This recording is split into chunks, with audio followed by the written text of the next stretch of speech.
This is Tush, and I welcome you to Tushalicious Talk, an Oklahoma City podcast for titillating women, tantalizing conversation. And I thank you in advance for allowing me to be your one-stop shop advocacy connection. Hey, welcome back to the podcast of the one and only me. My nickname is Tush. My real name is Jackie Lynette. And in Intersectionalities of Life, I am the co-president of the League of Women Voters of Oklahoma County. Outside of that, I attempt to do my fair share of advocacy work in Oklahoma. So for today's episode, I am welcoming Chelsea Abner, who is from WAR, which stands for We Are Rising, WAR. I love it. And then we also have Tamya Cox-Toure, who is from Oklahoma's ACLU. And what we are discussing today is an episode on pregnancy kills Black women up to 4 times more than white women. And this is we're going to discuss Oklahoma's grade on healthcare. And then we also have Toya, who is our reoccurring monthly guest on the second Tuesday. And she is taking advocacy information back to the business world in an effort to make a better Oklahoma. And so I met Chelsea not too long ago, maybe about a week ago now, via text message. This is my first time seeing her in person. This is my first time seeing Tamya in person as well. And so as we were texting back and forth, she was telling me about the mission and the goal of WAR. And we ended up talking about this book called Hood Feminism by Mickey Kendall that I had read a couple of summers ago. And I felt like it kind of aligned with what WAR is attempting to accomplish. And I was telling her that as far as the Black community goes, we differentiate, especially Black men, differentiate white feminism versus Black feminism. And there's kind of this underlying tone that white feminists have used Black feminists in the past in an effort to help white women cross the glass ceiling. So that being said, I am all for us working together. And I would like for you to tell us more about, your side of that conversation and what is the mission of We Are Rising? What are your goals? Yeah, absolutely. Thank you so much for having me on. I appreciate the opportunity to be here and speak with you all today. This is my first podcast, so bear with me.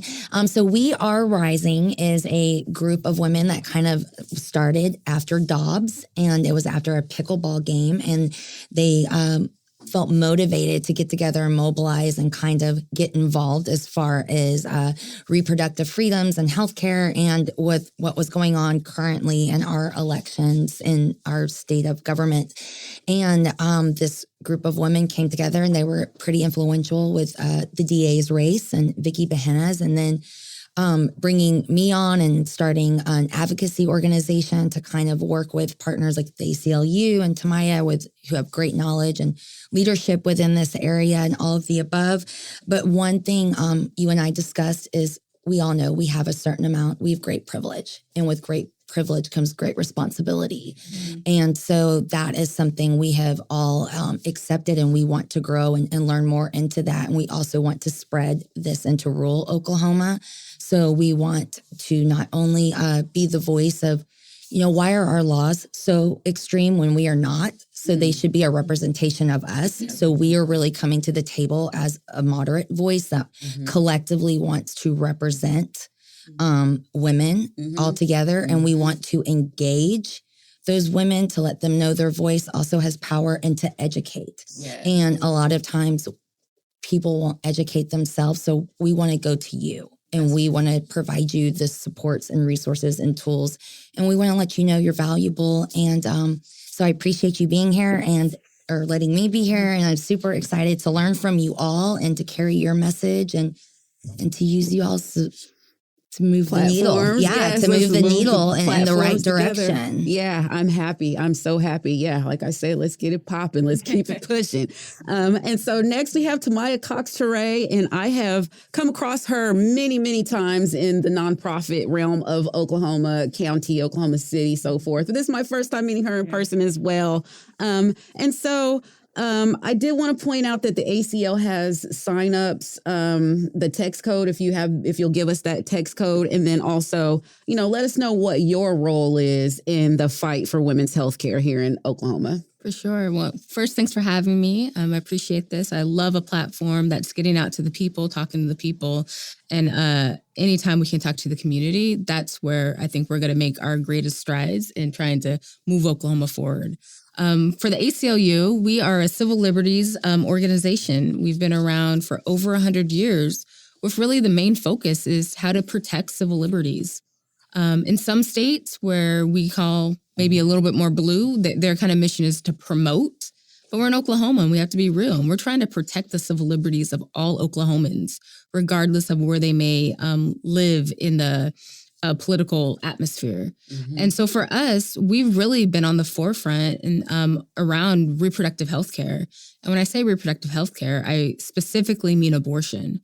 Sometimes we have a lot of organizations and a lot of folks that are scared to say the word abortion for whatever reason.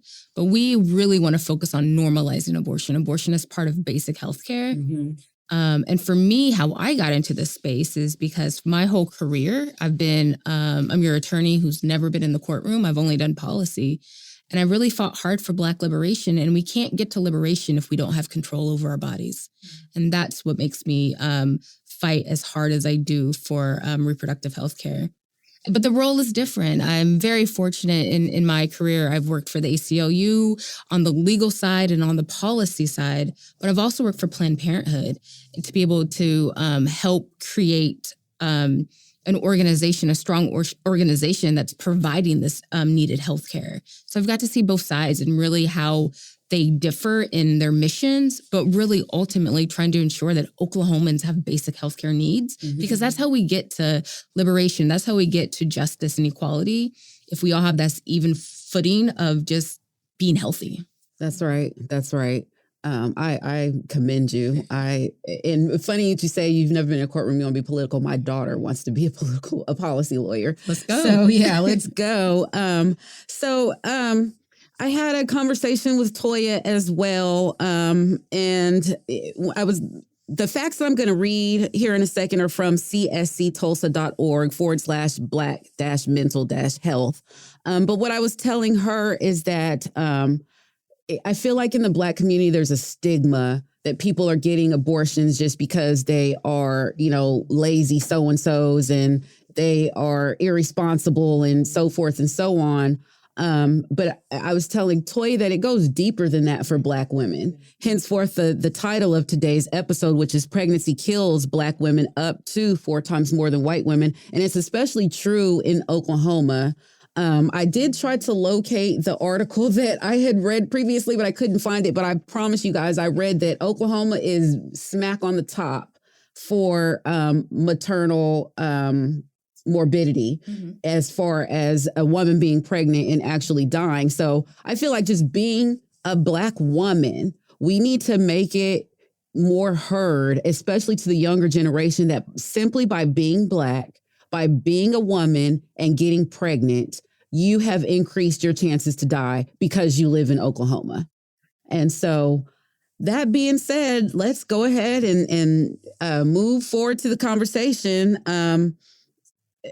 So for the CDC facts, do you want to start there, Tamya, or do you want me to start there? Why don't you go ahead and start there? But I think we can talk about the Oklahoma context within that. Sure. So Black women's maternal mortality has remained higher than white women's risk for the past 6 decades. Maternal mortality is defined by the World Health Organization as the death of a woman while pregnant or within 42 days of termination of pregnancy, irrespective of the duration and the site of pregnancy, from any cause related to or aggravated by the pregnancy or its management, but not from accidental or incidental causes.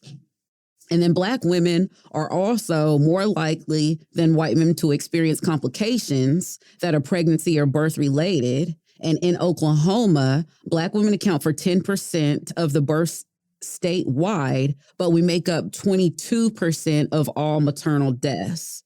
Also, according to the CDC, Black women experience pregnancy-related deaths 3 to 4 times the rate of a white woman. A growing body of evidence indicates that stress from racism, Racial discrimination influences maternal mortality and morbidity among Black women, regardless of their socioeconomic, education, or health status.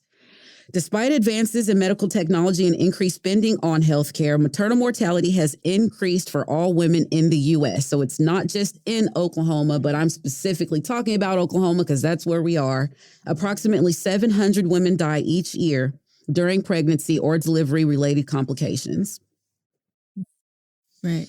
I think we just have to sit with those numbers for a bit, because when we talk about banning abortion, and I'll make the circle back, but when we talk about banning abortion, we have to talk about the opposite of that is forced birth. And when we have numbers like these, this indicates why so many Oklahomans may be fearful of just being pregnant in a state that lacks adequate prenatal care, that lacks adequate OBGYN care. Mm-hmm. So it's all connected. And I think when we think about these statistics, right, we know that it is inherent in those about white supremacy, right, is inherent, because we don't get to these statistics without talking about the implicit bias that happens in medicine, right? That when we talk about when specifically Black women and Black folks capable of being pregnant are having conversations with their doctors, they're sometimes ignored. Right. And that all plays the role in these horrible statistics. And how do we get past that? So if we don't talk about just the implicit bias that happens in medicine overall, then we're missing a key point.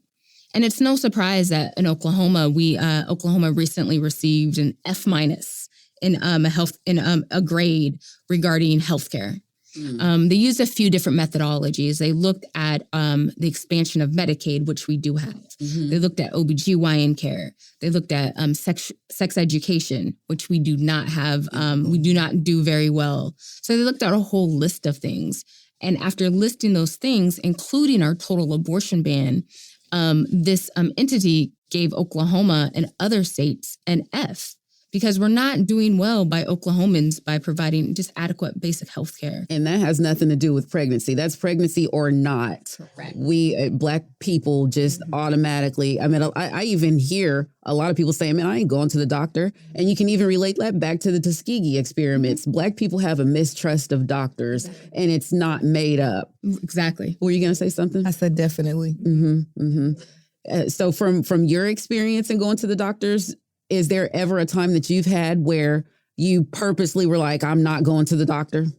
Yes. Actually. It has been several times. I have a lot of injuries that caused me to have surgeries and things like that. So I've been to a lot of doctors.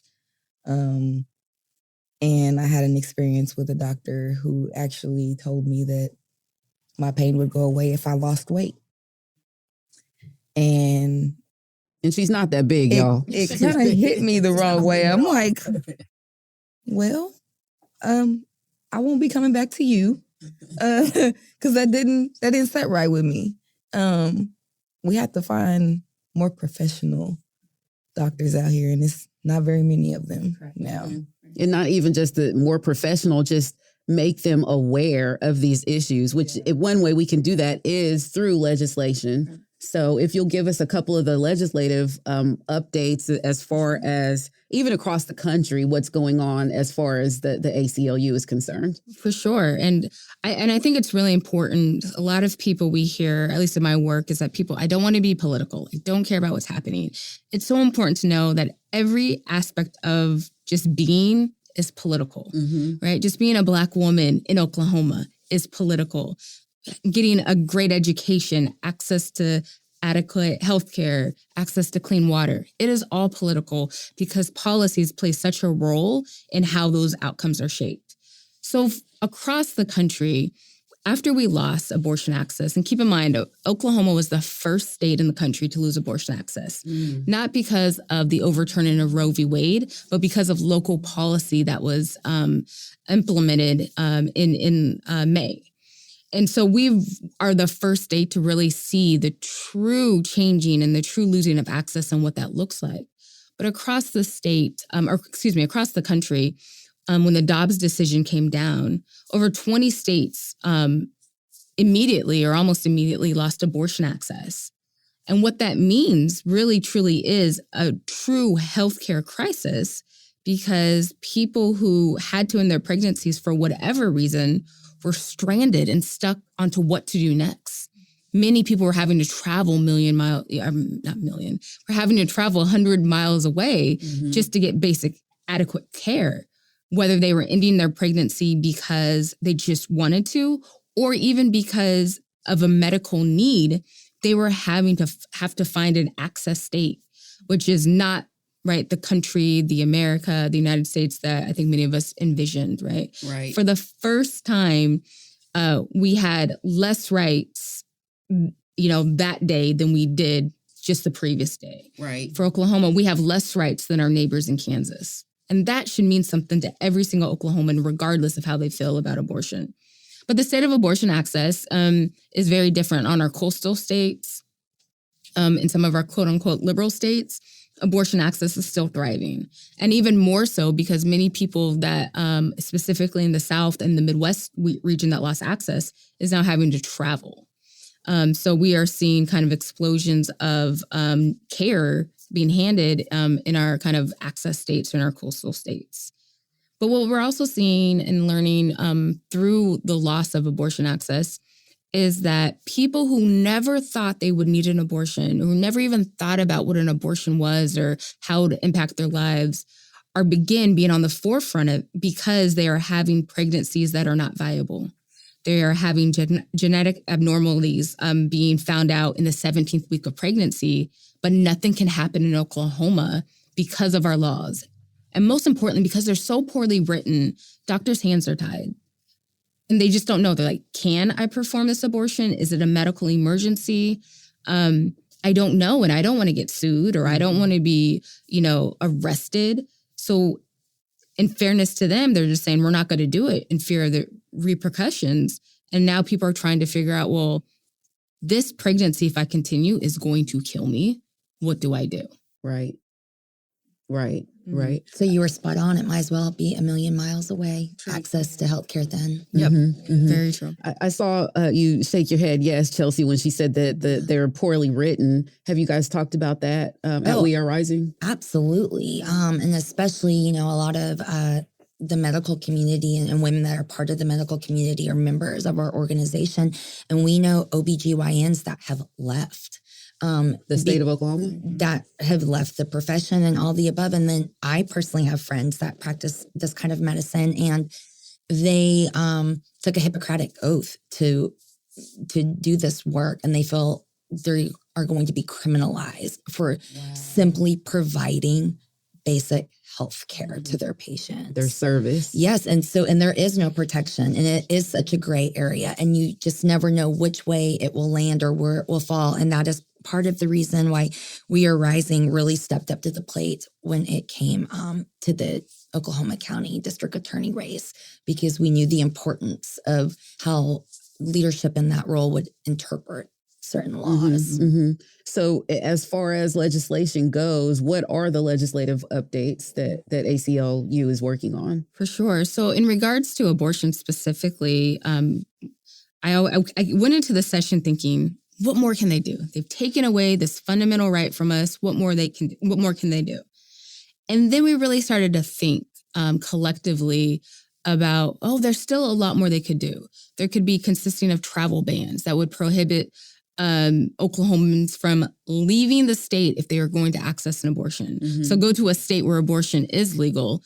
There was a fear, because we saw that in Missouri last year. There was a bill introduced that was going to prevent Missourians from traveling.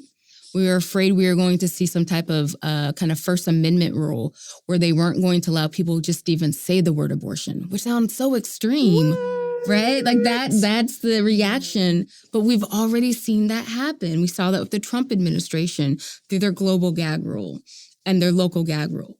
So these weren't ideas that we were just kind of thinking, maybe pie in the sky. These were true policies where we've seen language. Thankfully, we have not seen that play out in our Oklahoma session. But that doesn't mean it's off the table. So right now we do have at least one abortion-related bill and some exceptions. It clarifies the exceptions. So we do in Oklahoma have exceptions for if a person has been raped or a survivor of incest, if they report to law enforcement, then they should be able to access an abortion, or if it's a medical emergency.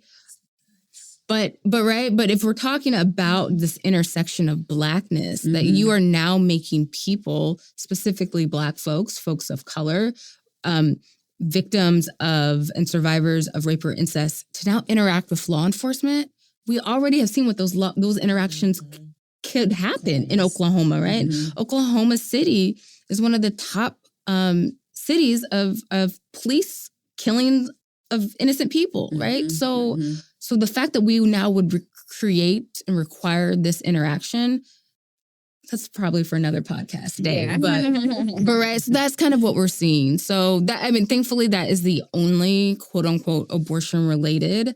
We do have some other good reproductive health care bills that are kind of making their way. And Chelsea, I don't know if you really want to talk about those or not. We've seen some around just clarifying, again, what a medical emergency was. We've seen some around even just ensuring that birth control could be protected.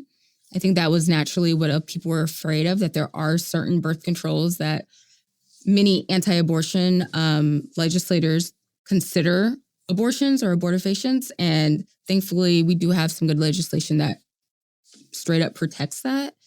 But it's still tough and it's still difficult at the Capitol. And more importantly, if you truly believe in bodily autonomy, which I think many of us see abortion care under, then we've got to talk about the anti-trans bills as well. Those bills that are prohibiting gender-affirming care. Yeah. Right? That's bodily autonomy. That is very much a reproductive justice issue. We do trans justice is economic justice, it's racial justice, and it's reproductive justice. And to see these gender-affirming care bans go through is extremely tough because it's taken the same trajectory, the same path that our anti-abortion laws took. Yep. I saw one state, it might have been Missouri, I don't know. They've already banned gay marriage, LGBT marriage all the way already. Trying to. Yeah. Yeah. Do you have, go ahead. I'm sorry, Toya. I don't understand how people can just tell people how to live. How to live. How you, like, and it's your body. How do you tell me that I can't? Yeah. That's just like telling me that I can't cut my hair. Well, the hypocrisy of freedom. It's crazy. Like, it's the hypocrisy of freedoms. And they, a lot of people want to advocate for freedoms that actually are not, in my opinion.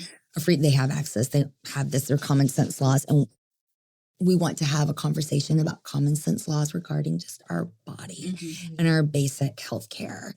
And I think we are rising also is beneficial when it comes to policy and relationships is we are very realistic that we know certain doors will be open to me or they will not be open to Tamya. Right. I will be invited to sit at the table and have certain conversations where a lot of people are not invited. And so that is why working with you all and learning from you all and taking this information, and again, education and knowledge is power. And I think a lot of times people in power who want to maintain power love ignorant people and they want to keep ignorance. And so that is why We Are Rising really believes in education and engagement. And rural Oklahoma, we're coming to talk to you too. So I think that's a lot of the force behind these quote unquote voucher bills that are not voucher bills anymore. But yeah, it's about, providing better education. But even as far as the hair goes, there still are discrimination laws as far as hair goes. And even I want to say AJ Pittman had put in a bill about not discriminating against Black hair. So that's very much still on the table as well, as far as discrimination goes, because we should not have to ask anybody permission for how we want to wear our hair to or a job interview. For that matter. Yeah, that's right. And as far as getting invited to the table, your hair could cause you to not get invited to the table because of the people in power don't like it. And much to my ignorance, because my hair would never be an issue. It wasn't until I was working at another nonprofit and Bailey Perkins came in and did inclusion and diversity and talked about that. And it was like, wait, what? Your hair. And so that again is where I feel we have a platform for women with great privilege, an opportunity, who would never ever think, oh, this is a problem. Well, you know what? Let's address it. Let's have a conversation. You can't change what you don't acknowledge. That's right. So I think there's a lot of learning for all of us. All of us. Yeah, that's right. That's right. I was reminded too of when you were talking about legislative bills. Have y'all ever seen that bro choice that Senator Connie Johnson was on? It is so hilarious. People Google bro choice Senator Connie Johnson. Do you remember the comedian's name that she did Jon it with? Stewart, the same one that just did Nathan Dom. Yes, it was one of his coworkers that actually did it. But if you Google Jon Stewart with it, it'll pop right up for you. And so basically she had wrote this bill that was basically like, if women can't have full control of their body, and we're trying to talk about when actual life comes about, then men are not allowed to waste their, you know what I'm saying? And so why can't we make it a law that they're not allowed to waste their potential life form? If we're going to be eliminated from what we can do, they should be eliminated as well. So that's what the whole thing is about. I promise you guys, Google it. It's about 6 or 7 minutes long. It's hilarious though. But on that note, do you have any of the updates as far as the transgender bills or the abortion bills or whatever, anything that you would like to share from the ACLU? If you can share those with us right now, I'd love that. For sure. So we definitely are in community with so many different organizations opposing the gender affirming care bans. And while these bans, they range from minors being unable to take any type of gender affirming care ban. So that goes from all the way from any type of medicine they may need, or the testosterone, so hormone replacement therapy, all the way to gender affirming care that includes surgery. However, we also have another bill that goes further and says any person, right? Adults too, if any public money goes toward, any taxpayer money goes toward gender affirming care, then it's prohibited. Wow. And including health insurance. So what have we just done? We've just thrown young folks under the bus, right? Because apparently they're not capable of making decisions in conjunction with their parents and their doctors, the medical experts, because we have an Oklahoma legislature that believes they know best. And now we have people who probably couldn't afford the care they need without insurance help. That's right. So we've thrown poor folks under the bus and we've thrown young folks under the bus. And that is the standard of the Oklahoma legislature that continues to perpetuate why we all have to be involved and all have to be a part of it. So those are the types of legislation. We really don't know. We just had our first big deadline last week. So we have an idea of kind of what bills are moving forward. But we don't know at this moment, like, what is going to be the end all be all. But I will say, and I'm excited to say, and we never say this, whenever we look at legislation, as far as the ACLU, we always contemplate if we're going to challenge or sue the state based on it. And we always wait until after. But I am happy to announce that the ACLU, with our national office and Lambda Legal, have already committed to filing a lawsuit against any gender affirming care ban that goes through, because we know that this is life-saving care, and any delay in challenging this could be the lives of Oklahomans for whatever reason. That's right. And that's not right. Yeah, Thank that's you. too much for us. Thank you for that. Thank you for that. And yes, I'll circle that back to the Black community. If you don't know, April is National Minority Health Month.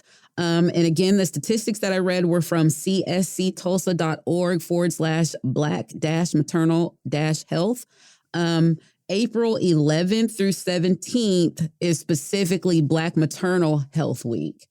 And so I'm hoping to try to find someone here in Oklahoma County to talk about Black healthcare, and not only just abortions, but I would like to talk about, breastfeeding and how to get your doctor to actually hear you when you go to the doctor and things like that. So I'm definitely looking forward to April coming and to see what the end of the legislative season, what's the law, what's not the law. But also don't forget, Tamya, to give us that text code. And then if you could both, or even in you as well, Toya, give us what your websites are, and how not just the League of Women Voters, but anyone who is listening can help to your organization to move forward. So definitely tell your listeners, go to ACLUOK.org, and that is actually where they will be able to sign up to make sure that they are part of our rapid response team. Also encouraging, because of the reality of what's happening regarding protesting in our state, we're also encouraging folks to download our Smart Justice app. This is an app that will allow for folks that if there's any interactions with the police, that they can hurry and record the interaction, and it will immediately go to the cloud, and we'll be able to see that interaction if someone believes something wrong is happening. Awesome. So ACLUOK.org is the best place to get all the information. That's dope. Chelsea? Yes, and we are risingok.org is our website. We are currently in the process of trying to give that a little bit of a facelift and a renovation. I just came on like a week or two ago, so and baby steps. But we do have call to actions. You can also sign up for our email there. And one area that we also are really focused on, and as well as reproductive healthcare and freedoms, is the ballot initiative, because that is a way to take away people's power and their voice and their say and what they want. And again, it goes back to why are our laws so extreme when we're not? Mm-hmm. And so this is when people come to the table and they don't want extremism anymore in their state. This is a way to silence them. Yeah. And so we are very much monitoring that kind of situation. And Senate Bill 518 did move yesterday off of the floor. And that is something that we want to make sure everyone is it's on their radar and they're aware of. And there are lots of other great organizations out there that will have information and call to actions as well on that. Yeah, I called my legislators on Senate Bill 518 yesterday, so thanks for the update. I hadn't heard the update yet. But for your advocacy needs, if you need something custom made, we have Joe May Customs. Go ahead. Joe May Custom Creations. Our website is joemaycc.store.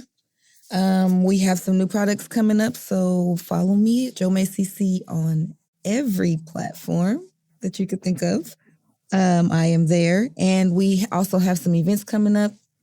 Chronic Palooza, we will be there as a vendor.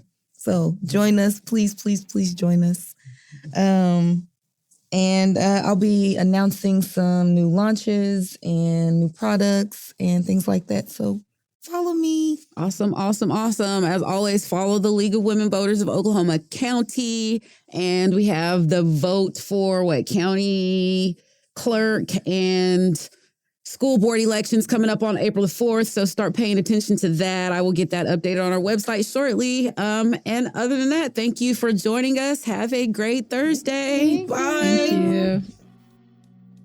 Tushalicious Talk is part of the Breaking Ice, Building Bridges community podcast platform, brought to you by Possibilities, Inc.